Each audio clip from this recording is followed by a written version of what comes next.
Hi, I'm Zoe. So, for the past 3 months I've been doing the Shiny Professor Oak challenge on Pokemon Omega Ruby, and this video is to commemorate the fact that I caught every single Pokemon that you can get shiny before the first patch. Just to be clear, this isn't going to be a compilation of the previous videos, but it's going to be me narrating what I caught, how many encounters it took, and some parts of the story. Hopefully this also works as a guide in case you want to start your own Shiny Professor Oak challenge. If you want to see the details on how this challenge works, you can see the description of the video. But in short, I have to catch every single Pokemon before the designated batch, in this case the first one, and they all have to be shiny. It all starts on Little Root Town, where the story goes like usual. I fix the clock, visit my neighbor, and watch Professor Birch get attacked by a Poochyena. This is where the challenge starts. I have the choice between Trico, Torchic, and Mudkip. I go for Trico since he was my first starter ever. Now, I can't just go and pick him, he has to be shiny. And the only way to get a shiny starter at this point in the game is soft resetting. So, I do that for a while, and after 1981 soft resets, I get my shiny Trico and officially start the Shiny Professor Oak challenge. Now, I'm going to be giving some directions as to how to do this challenge. This includes useful Pokemon to catch, necessary things, and shiny hunting methods. So if you want to skip it, you can go to the number on screen. Although, I would really recommend hearing this part and not go blind. Now, for this challenge to work, I need to catch 6 Pokemon that don't need to be shiny. Those are a Sweet Scent user and 5 Pokemon with a pickup ability. The first one isn't that necessary, but it helps a lot. Sweet Scent is the only reliable way at this point in the game to initiate horde battles, which increase my death snap level and give better odds at finding shinies. As for pickup, you will think that I'll use it for the rare candies, and even though it's helpful and saves some time, the real reason is that before you get the first batch, stores won't sell repels. So the only way to get them in a renewable way is through pickup. It also gives you some evolution stones and items to sell for Pokeballs. If you look at the image on screen, you'll see that pickup can give you repels, but only between level 1 through 50. So the best is to get the experience share on Petalbrook Woods, catch the 6 Pokemons previously mentioned, and train them. For your Sweet Scent user, your only option at this point is Surskit. It's for the best if he has Bubble as well, since it's an attack that can hit multiple opponents. For the pickup mons, you can just catch Zigzagoon, but make sure that they don't have Gluttony instead of pickup. What I did then was get Surskit to a high enough level so that it could one-shot the Pokemon from horde battles with Bubble, and then with the experience share, level up the Zigzagoons. And when the pickup mons were level 41, turn the experience share off. Another thing that I guess I should mention is how the Death Snap shiny odds work. I'm no expert, so I'll link a video in the description that explains it in more detail. But in short, the higher the Death Snap number, the higher the odds. If you reach 650, the odds are higher than horde battles, which is 1 in 804. And if you get it to the max, which is 999, you get shiny odds of 1 in 625. There's also boosts if you get a chain of 50 and 100, and you can also get a random boost, but that's the basics of Death Snap shiny hunting. With that out of the way, let's get back to the video. After being done with the preparations, I moved to Route 102, where I start doing horde battles to train the team and see if I could get a shiny.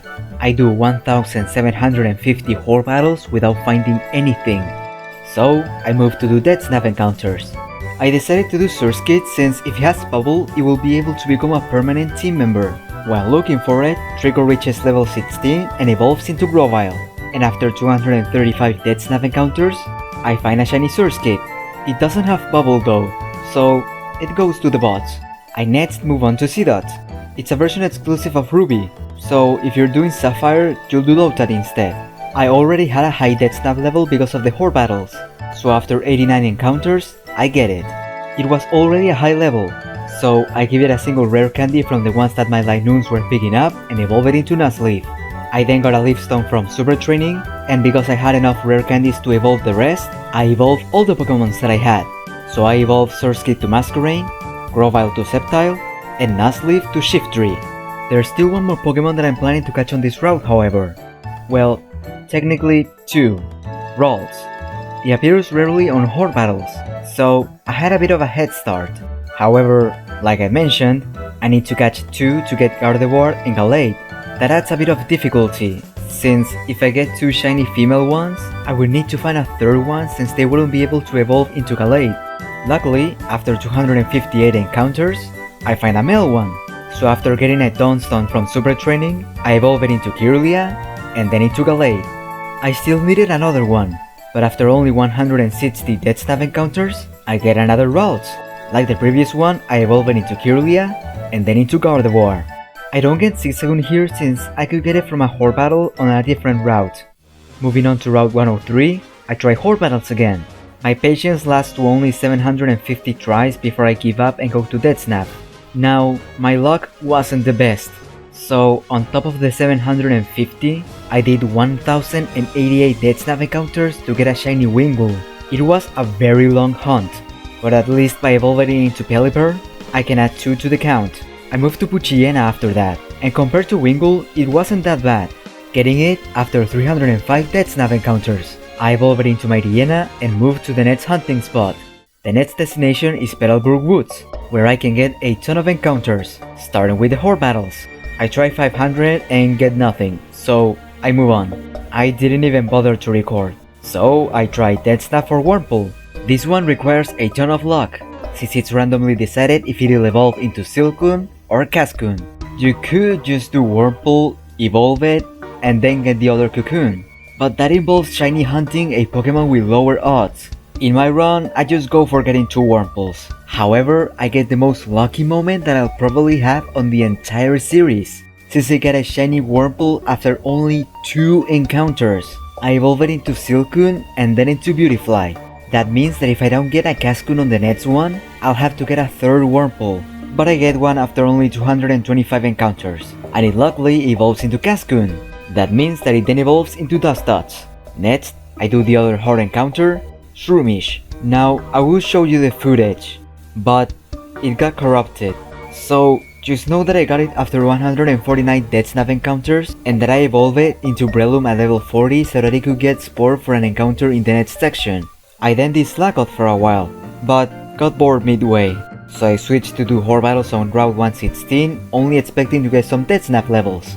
But to my surprise, I got a shiny Zigzagoon after 359 Horde battles. I evolved it into Linoon, but unfortunately it doesn't have pickup, so it can't join the team. I go back to Petalburg Woods, and after 820 Death Snap encounters, I get the shiny Slackoth. It then evolves into Vigoroth, and then into Slaking. That was the last Pokemon that I got from the woods, so I moved down to Route 104 to get Tailo. I could have gotten it earlier, but I just didn't. It took a bit, but after 605 encounters, I got it. It then evolves into Swallow. I go back to Route 116 and move to Rosturf Tunnel to do some Horde battles and see if I could get a shiny Wishmore. It doesn't happen after 500 tries, so I return again to Route 116 to do Death Snap. I find it after 201 encounters. I evolve it into Loudred and then into Exploud. Afterwards, I do more Horde battles to raise Nincada and Skitty Death Snap levels. But unexpectedly, I get a shiny Nincada from it after 268 tries. I evolve it into Ninjask, and with an open slot on my party and with a Pokeball in my bag, I also get Shedinja. Last Pokemon is Skitty, and I get it after 258 Death Snap encounters. And with a Moonstone that I got from Pickup, I evolve it into Delcatty. Now, those who know the Professor Oak challenge on Oras might be wondering, hey, why didn't you get a Makuhita? You can get one from a trade.